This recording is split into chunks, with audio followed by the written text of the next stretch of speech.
that we cannot discuss potential trade deals with anybody else in the world until we've left the European Union. That has no basis in treaty law whatsoever. And it's rather like saying you can't guarantee yourself a dwelling for when you leave prison, and I trust the British government will completely ignore you. And of course, Mr. Tusk, who is not with us today, I suspect that he's still crying. He looked pretty tearful, didn't he, after the British ambassador delivered the letter last week.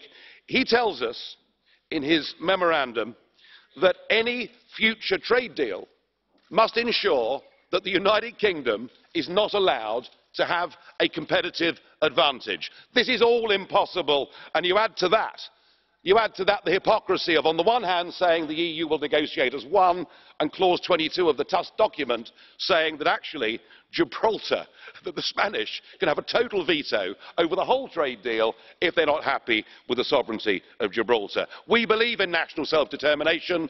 Your aim and ambition is to destroy nation-state democracy. Gibraltar is clearly a deal-breaker on current terms. You have shown yourselves with these demands to be vindictive, to be nasty.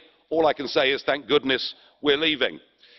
You're behaving like the mafia. You think we're a hostage. We're not. We're free to go. We're free to go.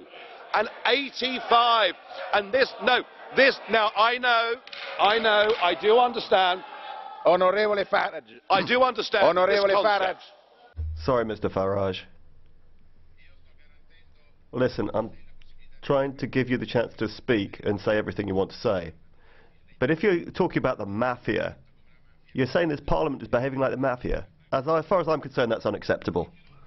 I do understand. I do understand, sir, Mr. President. I do understand national sensitivities. I'll change it to gangsters. All right? And that is how we're being treated. We're being given a ransom note. But what must be very difficult for all of you to get into your minds is there is a bigger world out there than the European Union. 85% of the global economy is outside the European Union.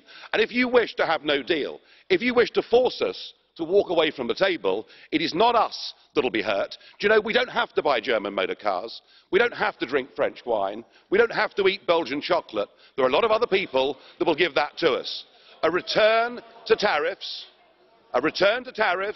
will risk the jobs of hundreds of thousands of people living in the European Union, and yet what you're saying is you want to put the interests of the European Union above that of your citizens and your companies. And if you continue with that route, it won't just be the United Kingdom that triggers Article 50, there'll be many more to come.